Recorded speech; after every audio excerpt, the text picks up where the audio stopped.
ইন্দ্ৰজিতৰ দ্বিতীয়বাৰ যুদ্ধলৈ গমন উদ্যোগ। পুত্ৰৰ কথা শুনি ৰাৱণ আনন্দিত হ'ল। মেঘনাদক কোলাত লৈ ক'লে, হে পুত্ৰ মেঘনাদ, তুমি লংকাৰ অধিপতি। বান্দৰ আৰু নৰক মাৰি প্ৰমাদ আঁতৰোৱা। লংকাৰ ভোগ ভুঞ্জিবলৈ মই দশানন আৰু বিপক্ষক নাশ কৰিবলৈ এতিয়া পুত্ৰ ওলাইছে। চাৰি পুত্ৰৰ শোকত ৰাৱণ চিন্তিত দেখি যোৰহাটে ইন্দ্ৰজিতে পিতৃৰ আগত ক'লে, তুমি লংকাৰ অধিপতি, ভুৱনৰ ৰজা। ইন্দ্ৰ আদি দেৱতায়ো তোমাক পূজা কৰে।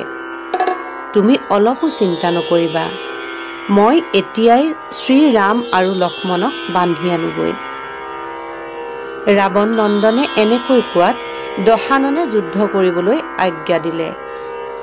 লগে লগে ইন্দ্ৰজিতে সংগ্ৰামৰ কাৰণে নানান অলংকাৰ বেশভূষাৰে সাজন কাচন কৰিবলৈ ধৰিলে। যুদ্ধৰ কাৰণে যাত্ৰা কৰিবৰ সময়ত মেঘনাদৰ মাকলৈ মনত পৰিল। তেওঁ ভক্তিভাৱে জননীক প্ৰণাম কৰি মাতৃৰ আজ্ঞা লৈহে ৰণস্থললৈ যাত্ৰা কৰিব। এই বুলি ভাবি ইন্দ্ৰজিতে সভক্তি অন্তৰে মাকৰ ওচৰলৈ শীঘ্ৰে যাত্ৰা কৰিলে। সৈন্য সেনাপতি সকলোকে দুৱাৰৰ মুখত ৰাখি জননীৰ অন্তঃপুৰত প্ৰৱেশ কৰিলেগৈ। 10,000 সতিনীয়ে বেষ্টিত মণ্ডোদৰী। তেওঁৰ সুখৰ সীমা নাই।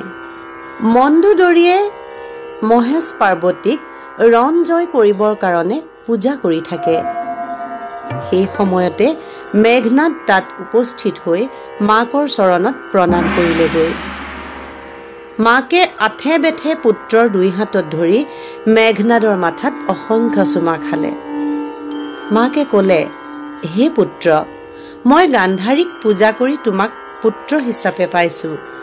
শ্ৰীৰাম মানুহ নহয়, তাৰ কাৰণে যিমান বীৰ তেওঁৰ লগত যুদ্ধ কৰিবলৈ গৈছে কোনো ঘূৰি অহা নাই। তোমাৰ পিতৃয়ে পৰদাৰ হৰণ মহাপাপ কৰিলে। সেই অপৰাধৰ কাৰণে ইমান মনস্তাপ পাইছে। সীতা দেৱীক ৰামক দি প্ৰেমৰ সম্বন্ধ কৰ, নহ'লে সোণৰ লংকা ধ্বংস হ'ব। ইয়াৰ পৰা অব্যাহতি নাই। বান্দৰৰ দ্বাৰা লংকা পুৰাই ছাৰখাৰ কৰিলে।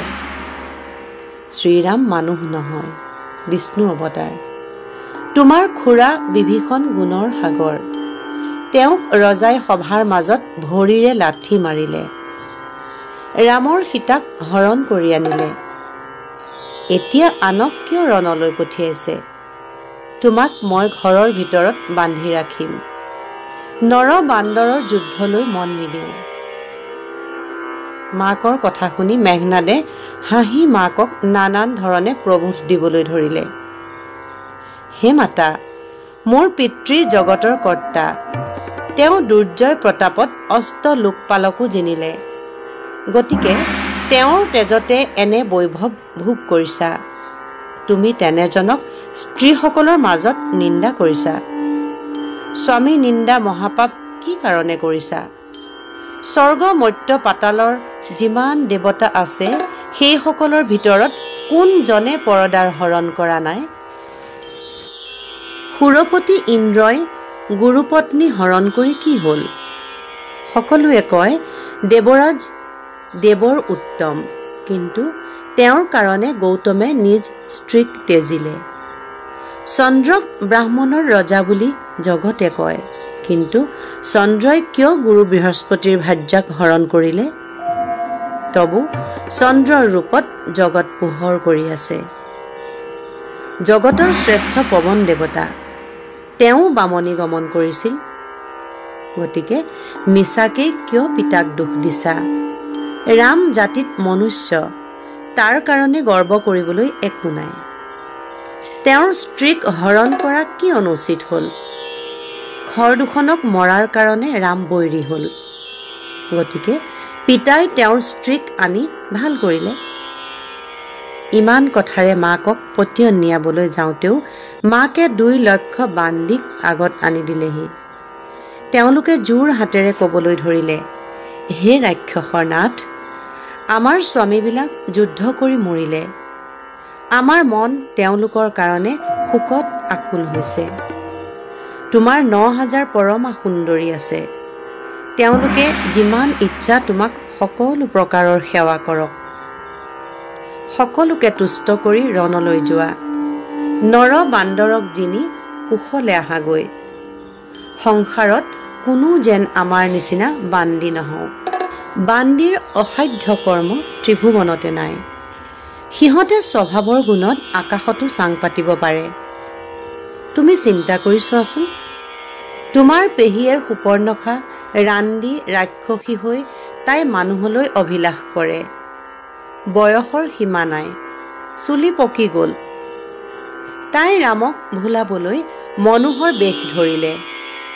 ৰান্দীৰ অসাধ্য কৰ্ম সংসাৰত নাই। বাছা, শুভ যাত্ৰা কৰি যুদ্ধলৈ যোৱা। ৰামৰ যুদ্ধত ডাঙৰ ডাঙৰ বীৰবিলাকো পৰিছে। হৰ পাৰ্বতীৰ প্ৰিয় ভক্ত ৰাৱণ। এতিয়া এনে বিপদত দুইজনে আহি কিয় দশাননক ৰক্ষা নকৰে? সুপৰ্ণখাই লংকাক ধ্বংস কৰিলে। লক্ষ লক্ষ নাৰীয়ে বিলাপ কৰি কান্দিবলৈ ধৰিলে। বান্দীবিলাকৰ কান্দনত ইন্দ্ৰজিতৰ মনত বিষাদ লাগিবলৈ ধৰিলে। মেঘনাদে সকলোকে প্ৰবোধ বাক্যৰে ক'লে, হে নাৰীসকল, তোমালোকে শোক নকৰিবা, নাকান্দিবা। তোমালোকৰ পতিবিলাক স্বৰ্গলৈ গৈছে। শ্ৰীৰাম লক্ষ্মণক এতিয়াই মাৰি মনৰ অগ্নি নুমুৱাম। এই বুলি কৈ সকলোকে পতিয়ন নিয়ালে। তাৰ পাছত মন্দোদৰীয়ে পুতেকক ক'লে, হে পুত্ৰ, তুমি ৰূপে গুণে পৰম সুন্দৰ। বহুত দেৱ দানৱৰ কন্যা বিবাহ কৰিলা। তোমাৰ 9,000 পৰম সুন্দৰী ভাৰ্যা আছে। তুমি আজি ৰাতিটো থাকি সিহঁতৰ মনৰ বাঞ্ছা পূৰণ কৰা। মাকৰ কথা শুনি ইন্দ্ৰজিতে মুখত কাপোৰ লৈ হাঁহি মাকক ক'লে, হে মাতা, পিতাই মোক আজি যুদ্ধৰ কাৰণে আজ্ঞা দি পঠাইছে। মই ঘৰত আজি কেনেকৈ থাকিম? সেইটো কোনো যুক্তি নহয়। মই এতিয়া গৈ যজ্ঞত আহুতি দিব লাগে। মই এতিয়া তিৰোতাক দৰ্শন নকৰোঁ। যাত্ৰাকালত নাৰীক স্পৰ্শ কৰিলে প্ৰমাদত পৰিব লাগিব।